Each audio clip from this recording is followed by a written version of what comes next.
Salutations everyone and welcome to What Mattered, the show where I tell you what mattered in the news this week. I got one question for all you Americans out there. Are you ready for some football? Well, too bad, because it's here anyway.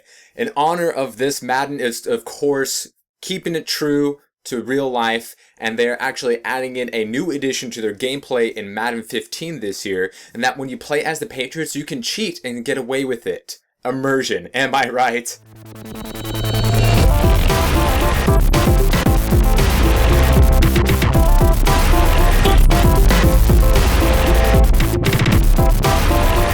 So one of the stories that has everyone talking this week was the announcement of Pokemon Go, the augmented reality cell phone capture Pokemon in real life through your phone game, similar to Ingress, which is the same company that's handling Pokemon Go. Probably not the news that a lot of Pokemon fans were hoping for Nintendo for the upcoming Pokemon announcement, whenever that was going to be. And it's kind of disappointing from their standpoint, in that, you know, it's a spin-off, it's a mobile game, you know, it's not like a real video game, but it does have everybody talking, some people excited. They showed, you know, a rather nice, fancy-looking commercial about what they want people to feel like it will be like, but once we saw like the April Fool's thing with catching Pokemon on Google, and it kind of became a lot more lackluster than most people expected, assured this will be a lot better than that, but I'm wondering how much better. Of course, the Ingress social gaming platform have you know, quite a bit of a following, and not with an established franchise like Pokemon, and still able to garner a lot of fans and, you know, crowd gatherings around the world for certain events.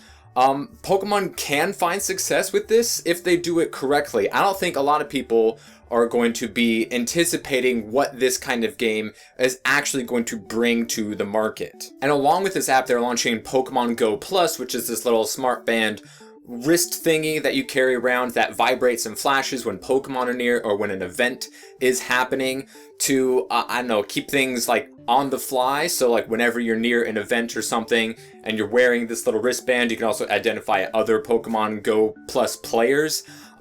Does have some potential in it, kind of like, you know, Nintendo 3DS Street Passing in that sort of sense. Now, the trailer that they did show is, of course, completely blowing things out of the water of what we're going to see and how this game is going to feel and interact with the environment, but it can still hold a huge social platforming for older gamers that like Pokemon, because this, based off of their ad, is obviously geared towards adults. Yeah, I mean, kids can't drive to all these places and capture all these Pokemon. Granted, kids will still play on the app, but it's definitely more geared towards an adult audience, which is the first time Nintendo is really kind of, you know, reveling in that, you know, older Pokemon fan base, which is kind of nice. Although I don't know if this is going to be the game that keeps everyone polarized and together and becomes a huge futuristic augmented reality cell phone type of game. But it can have, you know, tiny shades of potential that can be expounded upon in the future when technology does get better.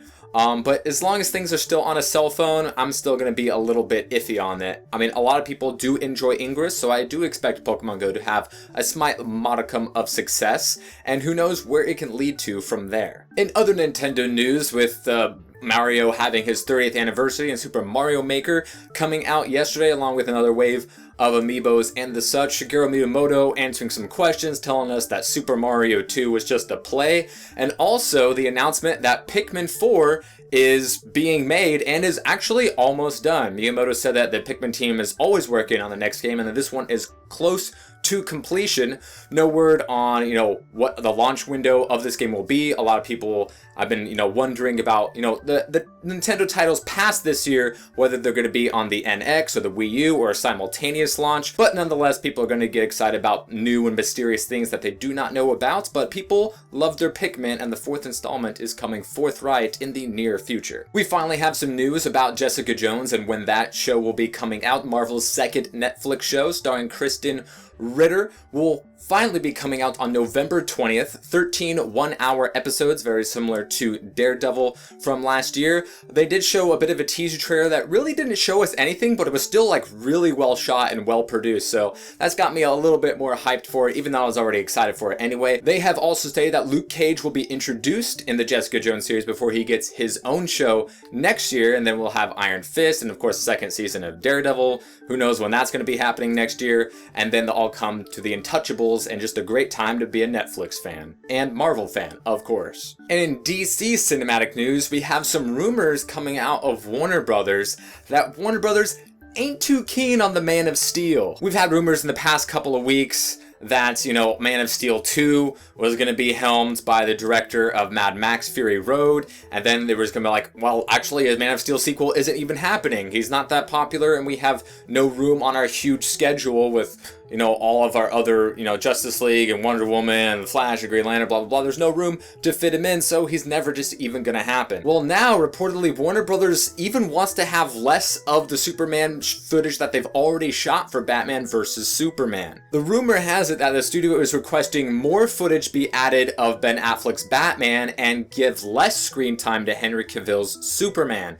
They say apparently, Batfleck's Batman is just so impressive that he completely outshines Cavill's Man of Steel, and they want to keep centric on Batman, even though this movie already seems super Batman focused in the film that was originally supposed to be a Man of Steel 2 sequel before it was changed into this Batman-Superman dichotomy clash. So it wouldn't be too surprising if there were some truth to these rumors. Even though they started their DC cinematic universe with the Superman Man of Steel and are continuing it with Batman vs. Superman and then Suicide Squad and then Justice League and Wonder Woman, which we'll get to in a little bit, it would still be troubling because he's Superman. The movie that he had wasn't too bad. He's supposed to be, half of this next movie, and if he's only like, a third or less of the film, or even just, a little less than half, it's kind of going to be troubling. We also know the rumors of, Ben Affleck's reportedly starring and directing a solo Batman film, and there's talks about being that spread into multiple films.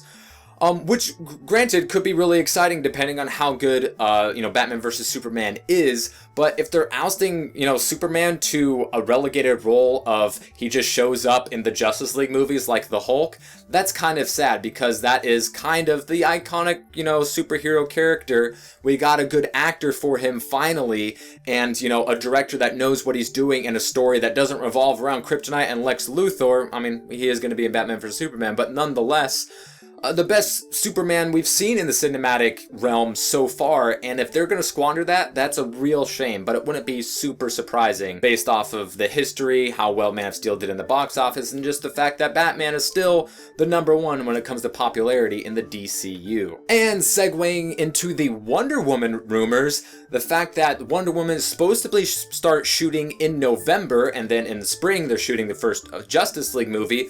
There are rumors that the Gal Gadot-led Wonder Woman movie is going to be taking place, at least half of it, in World War I? What? Now, we know that Diana Prince is an Amazonian who can live for a really, really long time because she ain't a human, and we have seen stories, in the past of her in World War II, like many superheroes were who were introduced at the time, such as Captain America and the like. Still, bringing her to World War I is a bit of a stretch because there was no storyline there.